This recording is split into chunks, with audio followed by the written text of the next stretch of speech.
¿Qué tal, amigos aficionados al béisbol? Qué gusto poder saludarles en otro segmento más desde la cabina. Hoy nos encontramos en la cabina del cronista viajero, en este caso del equipo de los Olmecas, y es un gusto, un privilegio recibir a Charlie Levy. ¿Cómo estás, Charlie? Javier, ¿cómo estás? Un gusto enorme poder participar en tu programa y saludar desde luego a todos los aficionados de la frontera y desde luego hasta donde llegue la señal desde la cabina, ¿no? Claro, gracias, Charlie, de antemano por aceptar. Como lo hemos comentado con la gente que nos sigue, cuando buscamos un cronista, en tu caso eres un cronista de muchos años y ahorita quiero que nos platiques sobre eso, buscamos los interesados más que nada en la crónica, ¿no? Los que nos llaman la atención, oye, fulano de tal, y nos damos cuenta que la mayoría de los trabajos que encontramos son precisamente los trabajos que realiza el cronista con el equipo, con los aficionados, pero poco vemos de lo que hay atrás de los personajes que en este caso llevan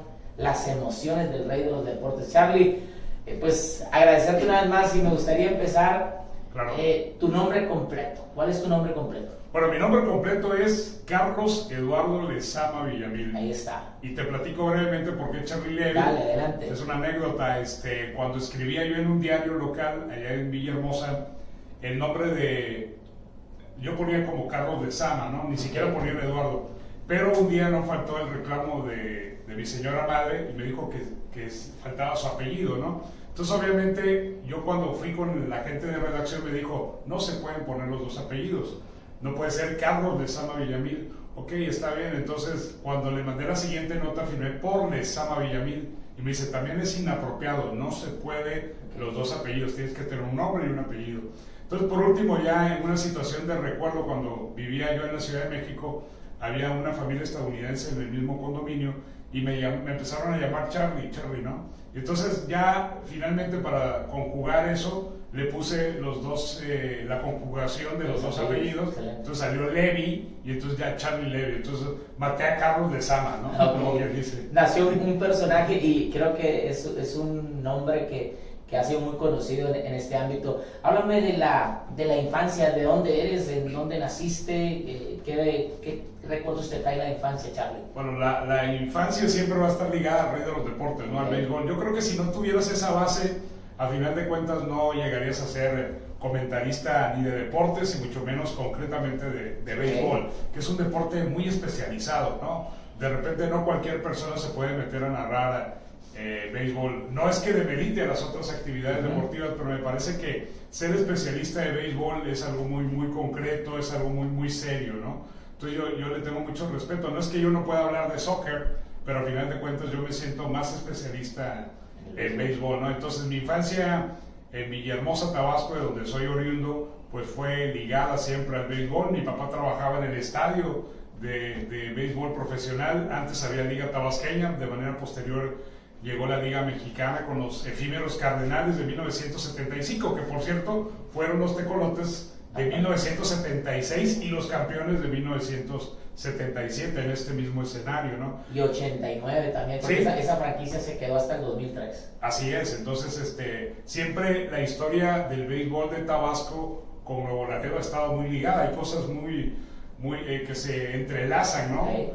Invariablemente en la final de 1993. Pero volviendo al pasado, mi infancia fue totalmente ligada al béisbol, el béisbol del llano, el béisbol de que ya no te quieres ir a bañar a tu casa porque todavía hay un dejo ahí de claridad y todavía se puede seguir jugando y sale tu mamá y te grita que ya terminó la hora de juego, ¿no? Era otro tiempo, ¿no? De cuando te tirabas por una pelota, te barrías innecesariamente, pero era sentir que eras beisbolista, ¿no? Yo creo que a final de cuentas un narrador de béisbol tiene que tener un beisbolista frustrado, pero adentro. Haberlo jugado por lo menos o haber participado.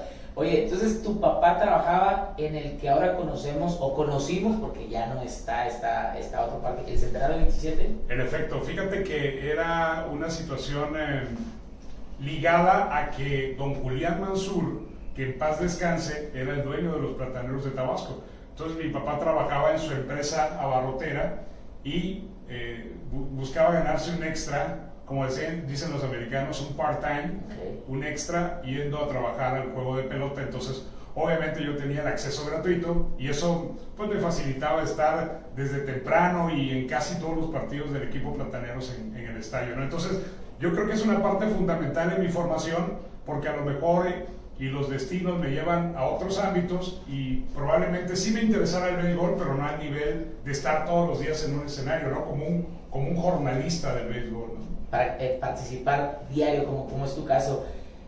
Si te pudieras recordar, Charlie, ya que me hablas de que estás muy ligado al béisbol desde pequeño, ¿tienes noción de la primera vez que entraste al estadio Centenario 27, tu primer contacto con un escenario de esa magnitud, ya en donde se jugaba, pues vamos a decir, a un nivel profesional? Sí, fíjate que el partido que recuerdo así vanamente y que fue algo espectacular, porque te voy a describir algo: el alumbrado y el casco del equipo, creo que era el equipo visitante, que era Aguadulce, Veracruz, que era rojo. Entonces era un espectáculo, era algo así, un destello que me llamaba mucho la atención, y además, desde luego, también ya ver la calidad de los uniformes, el hecho de que era un béisbol ya organizado. Me parece que fue el equipo de Villahermosa, que era sucursal de los Alijadores de Tampico. Estás hablando de la Liga Tabasqueña. De la Liga Tabasqueña.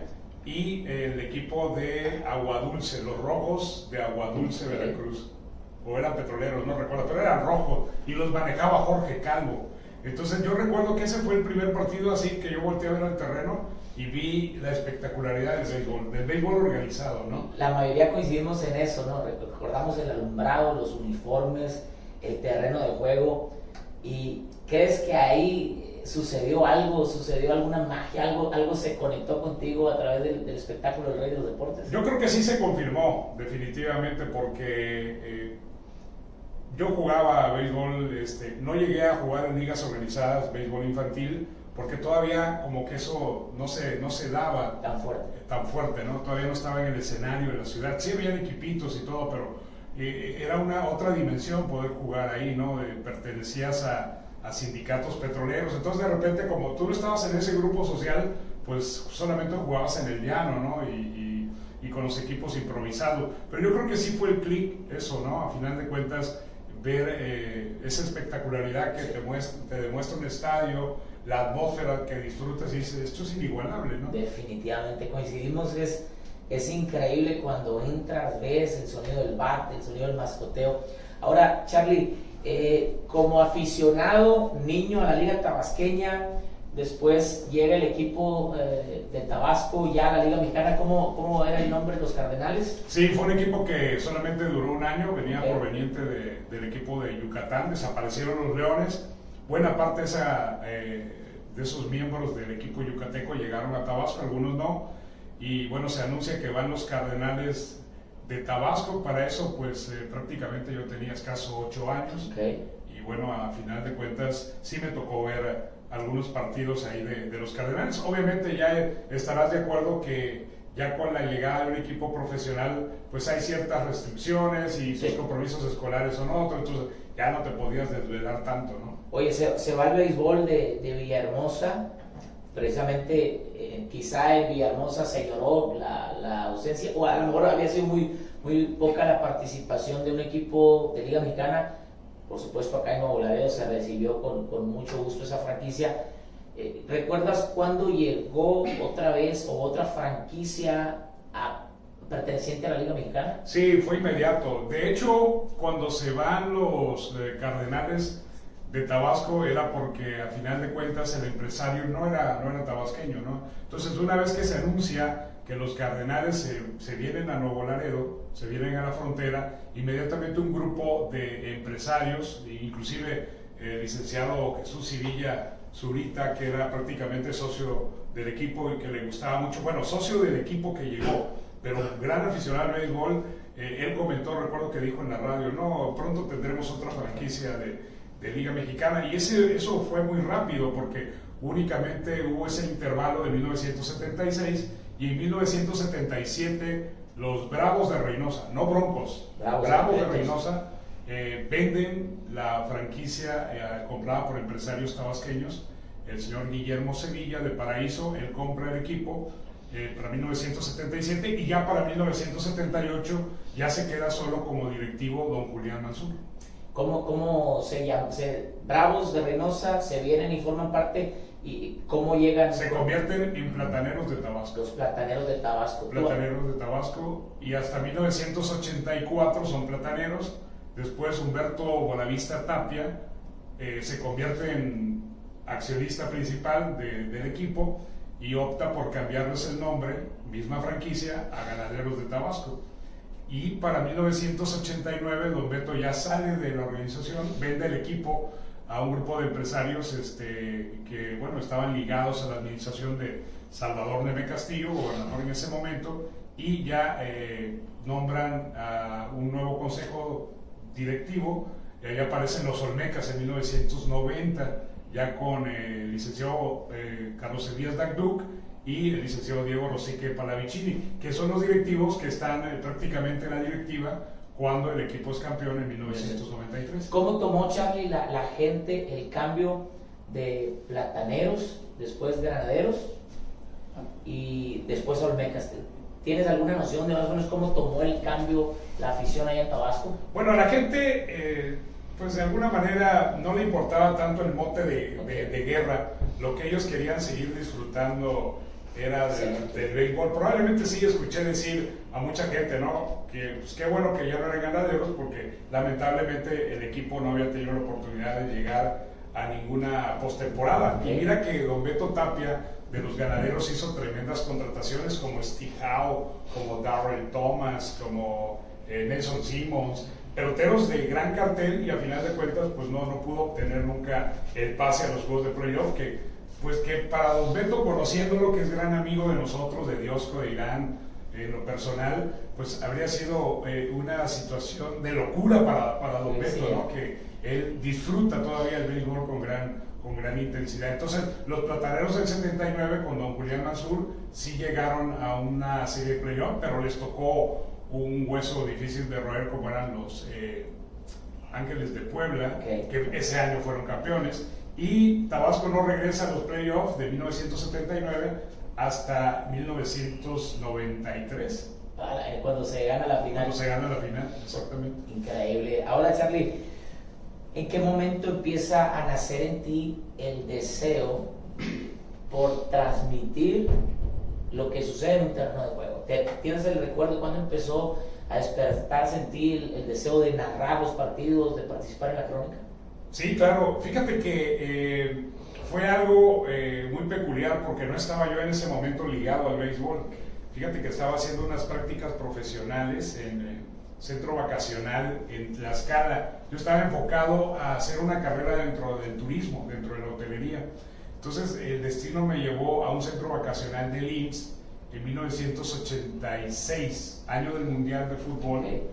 Y bueno, ahí me tocó, dentro del servicio social, ser parte del equipo que atendía la sala de prensa de la selección española de fútbol que se alojó en ese centro vacacional. Entonces, de repente, ver ese glamour de los comentaristas que tú veías en la televisión, los boletines de prensa, la situación de los gafet, la logística, las máquinas de escribir, etcétera, etcétera, me prendió así, ¿no? Hizo un clic y dijo, bueno, esto a mí me gusta. De alguna forma yo había estado ligado a que había un grupo de amigos que hablaban de béisbol y les gustaba cómo yo hacía un análisis. Oye, ¿qué te parece el equipo? No, pues jugó bien, jugó mal. Y entonces de repente me decía, tú deberías ser comentarista de béisbol, pero pues yo estaba, no te nacía eso, o todavía no te conectabas, ¿no? Pero en ese 1986, mayo del 86, eso me dijo, caray, pues esto está muy bonito, ¿no? Entonces, como estaba yo compaginado con la hotelería, y entonces ahí ya nació así como que, bueno,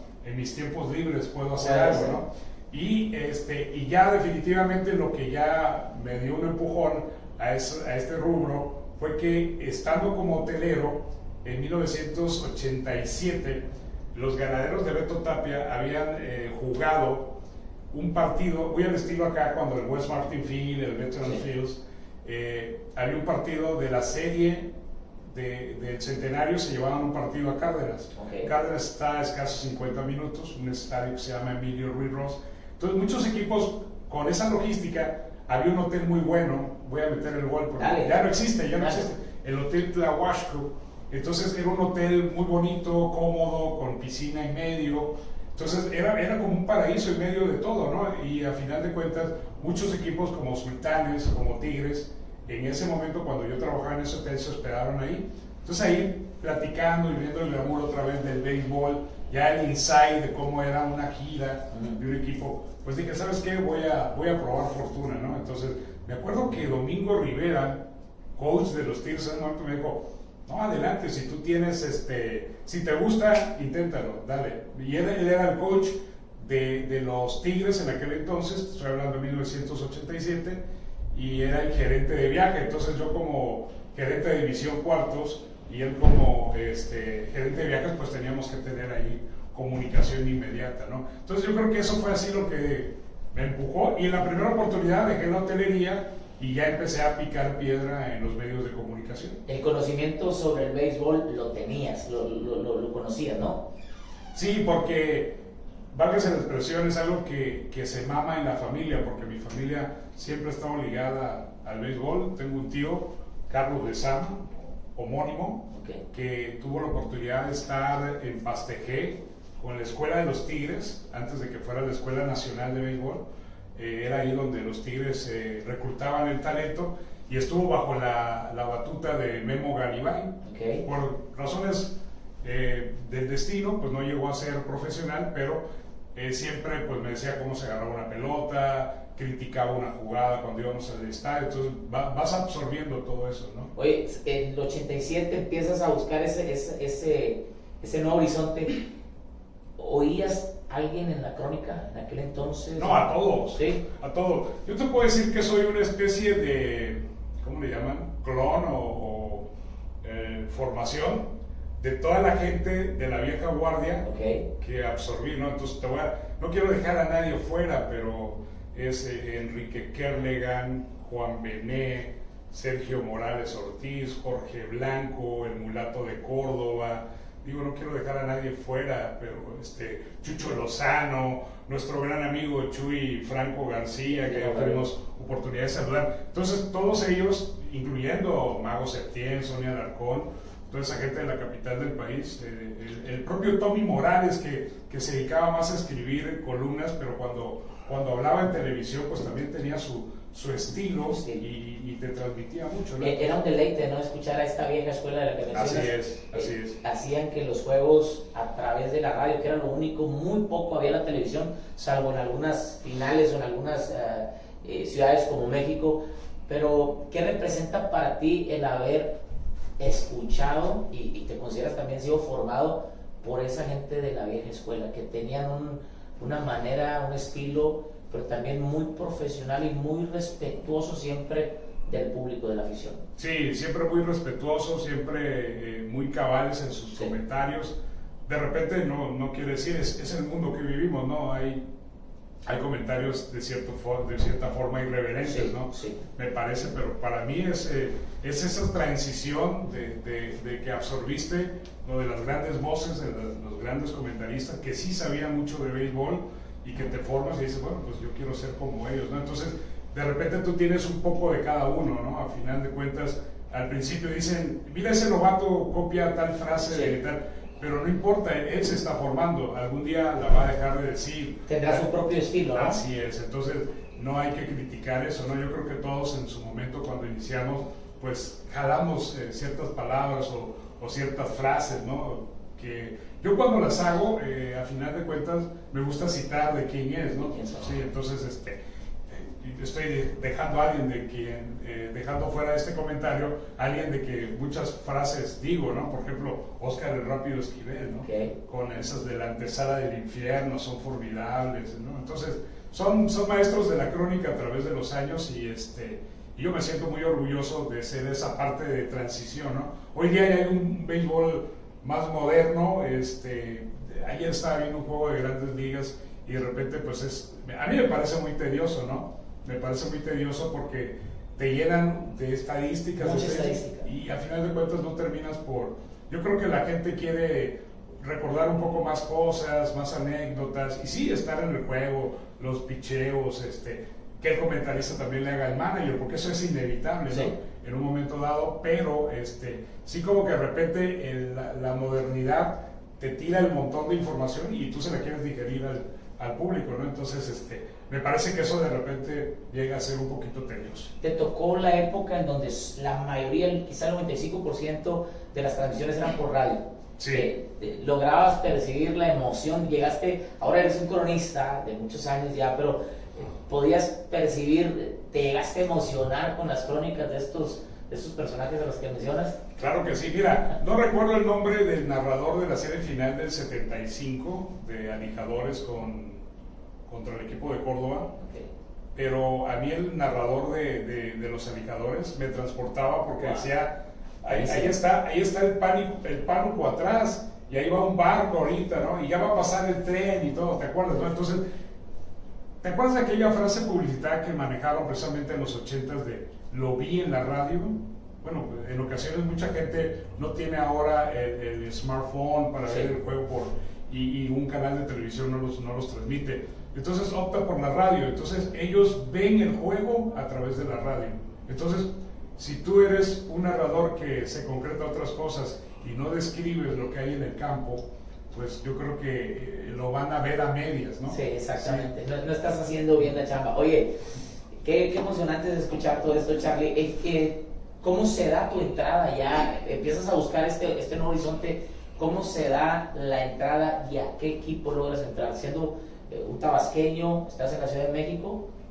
No, antes pude ser ligeramente profeta en mi tierra, okay. Porque en el año, tocando esas puertas, logro tomar un curso de narradores deportivos, comentaristas deportivos, en TVT, Canal 7 de Tabasco, impartido por Enrique Cárdenas.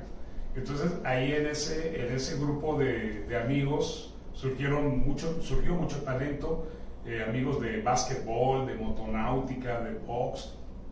Y entonces, a raíz de ahí, me llaman de TVT y empiezo a formar parte del staff de comentaristas. Y obviamente, cuando preguntan quién narra béisbol, pues digo, pues yo también puedo.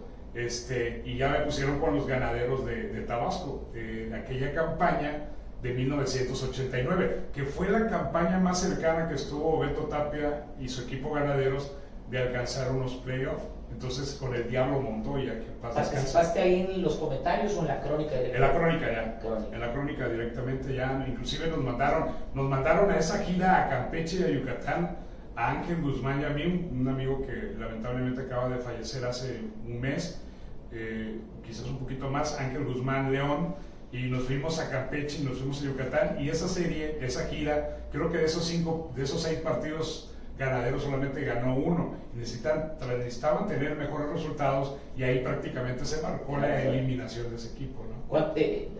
Después, ¿qué es lo que viene para ti? ¿Cuánto tiempo permaneces en Tabasco? Después, ¿a dónde migras con esta nueva profesión? Fíjate que en 1992, la estación para la cual ahora transmito, la XBA 91.7, pierde los derechos de transmisión en 1992. Okay. Y ahí estaban las voces tradicionales, Pedro Romero, Enrique Kerrigan, el mulato de Córdoba, ¿no? Ellos, te puedo decir que Tabasco en esa época tenía un grupo muy selecto de narradores, ¿no?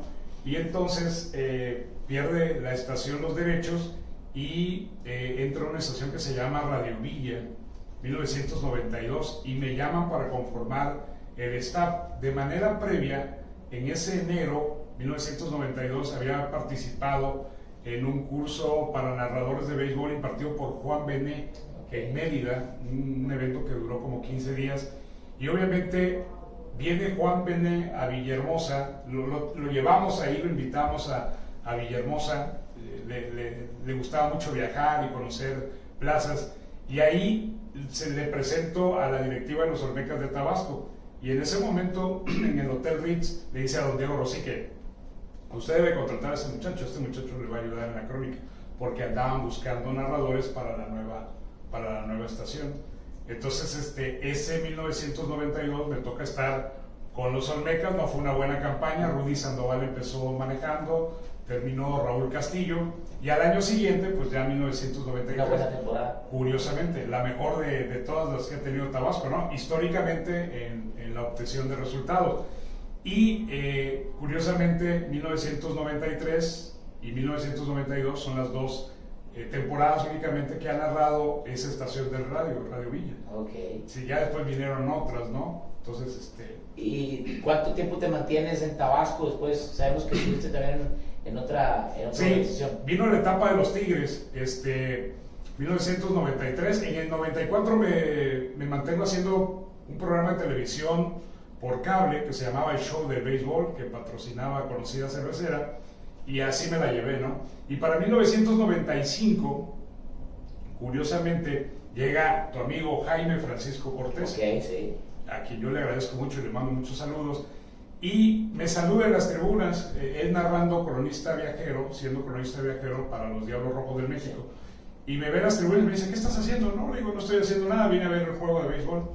Ah, ok, perfecto. Yo no alcancé a dimensionar la información que se había llevado a la Ciudad de México. Había empezado la temporada, los Diablos habían terminado su serie en el Centenario, y como a la semana, estando al aire en un programa, colaboraba yo con Juan Carlos Medellín, en Globo 620, y estaba yo ahí en corte comercial, suena el teléfono, y yo digo una voz que me dice, Charlie Levy, sí, oye, te habla Porky Villalay de Cumplimientos Deportivos. ¿Qué pasó, Porky? A tus órdenes. Ya hablamos una vez que tú, sí, oye, pero voy al aire. Sí, te hablo en 30 minutos. Y ya, me volvió a marcar, y ya me dice, oye, con calma te digo, sí, estoy solicitando un narrador para los Tigres, en la gira de los Tigres. Ah, ok. Y ya le pregunto, ¿y cuánto vas a pagar? Esa situación que tiene uno de joven, ¿no? Digo, el dinero es importante. Claro. Y ya me dice la cantidad. Le digo, no, por esa cantidad, ahorita estoy en México, tomo el primer vuelo. Pero me dice, mira, tengo otras opciones, pero me han recomendado ampliamente tu trabajo. Y me acuerdo que había una persona de la costa del Pacífico y había otro muchacho de Puebla, Toño Casanueva, que le gustan mucho los toros. Y entonces esas eran las primeras opciones. Yo había entrado como un tercero en discordia. Y parece que se habían inclinado por la persona de la costa del Pacífico, pero fíjate las cosas del destino. Esta persona no tomó un vuelo porque no le gustaba volar y venía por carretera, que venía de Sonora a México por carretera, y cuando se baja en Mazatlán, habla a su casa y le dicen que se tiene que regresar porque se había quemado su casa.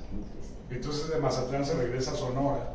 Y bueno, y Toño Casanueva, que también estaba interesado en el puesto, iba a una maestría a España, y como a él le gustaban mucho los toros, le gustan mucho los toros, pues dijo, no, definitivamente lo voy. Entonces ya quedé así como que de rebote, ¿no? Y ya me hablaban los Tigres, me fui para México, y mi primer partido, uno de los primeros fue aquí, uno de los primeros partidos narrados fue aquí, porque la gira fue a Monterrey, y después paramos por aquí.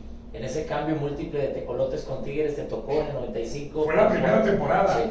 Fue la primera temporada, de hecho le llamaban los Tigres del Norte, ¿no? Los Tigres del Norte, exactamente, que dejaron corazones rotos acá en la frontera. Sí, un cambio que de alguna forma fue histórico aquí, ¿no? Muy histórico, y lastimó a mucha gente, o dolió de mucha gente. inconformidades, ¿no? Sí, muchas, pero era parte, después lo entendíamos, porque la afición había dejado de asistir al parque y era difícil sostener una nómina de esa magnitud, ¿no?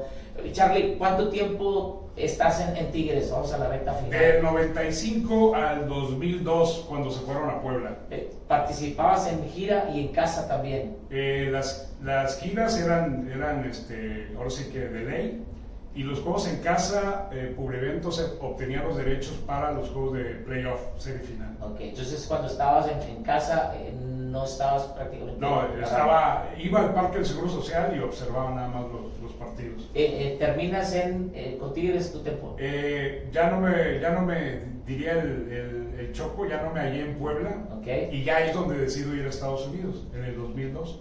Solamente hice la campaña del 2012 con el equipo de Tigres, compartiendo el escenario con los Pericos. Ok, después termina tu tiempo ahí, ¿qué sigue? ¿Sigues en la crónica o termina tu tiempo? ¿O cómo bueno, no necesariamente me alejo del béisbol porque me mudé a Kansas City, y ella estaba haciendo coberturas para una estación de radio en español de los juegos de los Royals, y también me tocaba que me mandaran a San Luis a ver los Cardenales. De hecho, nos tocó hacer como unos 5 o 6 partidos, yo diría que fueron 3 de Royals y 3 de San Luis, con una cervecera que le metía punch, le metía ganas para transmitir los partidos cuando era el Día de la Hispanidad, el día del 5 de mayo. Entonces le echaban ganas y lograban que el equipo se diera los derechos para hacer una transmisión en español. Dos cosas para finalizar, Charlie. ¿Cómo describirías tu tiempo detrás de un micrófono o participando en la crónica del rey de los deportes, del béisbol? ¿Cómo la describiría? Tú. No, si me dices que una palabra, pues fascinante. Como tú la quieras. Fascinante. O sea, es un mundo donde te permite conocer escenarios. Parafraseando a nuestro amigo, el profesor Félix, ¿no? Sí. Hacemos amigos a diestra y siniestra, aficionados, cronistas que escuchas, pero de repente tienes la oportunidad de saludar como a ti, y desde luego poder saludar a un viejo maestro de la crónica, y todavía boyante, que ojalá venga hoy, como Chucho Franco, sí. Franco García.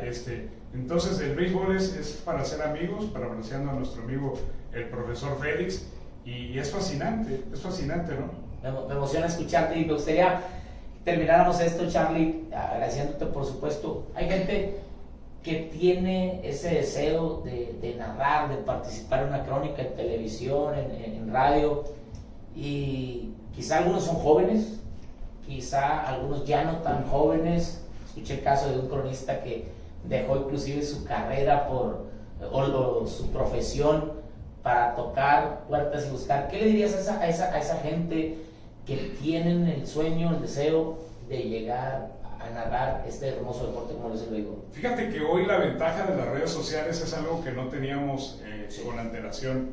Entonces he visto que de repente, como a ti te gusta mucho el béisbol, tú grabas y los pones al aire y están disponibles, ¿no? Sí.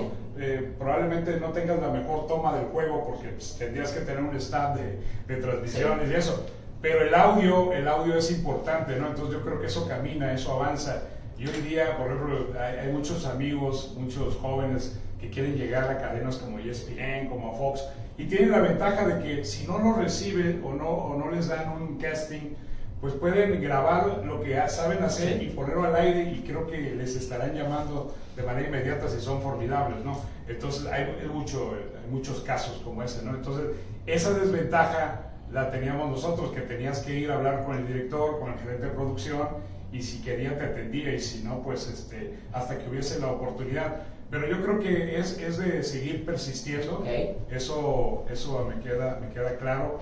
No será casi a la primera. Hoy ahí está muy concurrido el mercado, ¿no? Hay muchas ofertas, pero yo creo que yo te voy a decir una cosa: la calidad, la eficiencia del trabajo siempre se va a imponer a la gente improvisada. Y el béisbol, no sé si otros deportes, no voy a hablar por ellos, pero el béisbol es un deporte que merece mucho respeto, sí, en su crónica, en sus comentarios y de manera de cubrirlo, ¿no? Entonces, pues adelante a toda esa gente que tiene la persistencia, que tiene la intención. Van a llegar. Excelente. Pues quiero agradecerte, Charlie. Al contrario. Bastante, la verdad, que te habíamos escuchado de muchos años. Eres un personaje ya dentro de la crónica. Has hecho una gran carrera, y verte ahora con los Olmecas y saludarte ha sido un privilegio. Quiero agradecerte públicamente. Al contrario, muchas gracias. Y agradecer también a la afición que nos sigue, a la gente que nos sigue. Gracias por darle like, por compartir. Recuerda que desde la cabina lo hacemos pensando en conocer a esos personajes que son los responsables, los encargados de transmitirnos a través de radio y televisión lo que sucede en este apasionante mundo del béisbol. Muchas gracias por seguirnos.